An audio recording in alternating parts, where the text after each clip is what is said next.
Assalamu alaikum tug'anlar. Bugungi kunda biz sotuvga da shunday bir Kia K3 unaz chiqdi, qora svetinde. Sirtqi avvallari kichkina незначительный bir-ikki sarapinalar var, endi kichkina chuchdilar.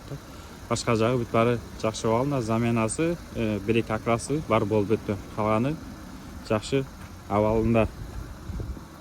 Mashinaga 5 ключевой достуp, электропакет, жылына келсек 2021 жыл 1-ай, сиденьясы обычный, бұл жақта удержание полосы, антизанос, пробеги 71 мың жүрген пробегін, торпедалары да жақшы авал бар, жақшы авалда бүт бар. Және кішіне скотчтарға бұны кетіріп қойса бұл от неме, клейкаларды қиын, немедегін, клейдекін деген, рөлінің өтті жақшы авалында.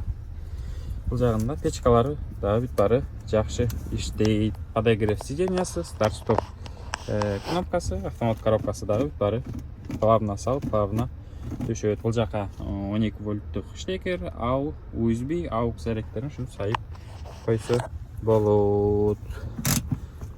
Жақта 2 ключмен, азыз 1 ключмен чөнтөгінде, 2 ключмен запасымен.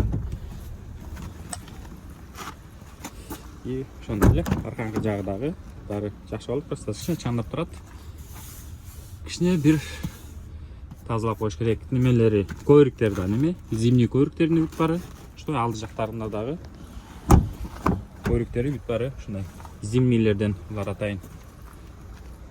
И бұнда бір плюс бар. Машинаны алсаздар, о жақтан 1-2 яшік оғындай дополнительный неме бар. Витаминдер, С витаминдер тоже чоғыз подарок етеді. Если алам дегендер болса, тоже жақсы витаминдер болар. Сізде что, машина толық видео обзорлар. Кімге қызық болсалар, менің профиліндегі WhatsApp номеріме жасаңыздар болады. Сенасы бойынша видеосын толық обзорын сіздерге өтіп беремін.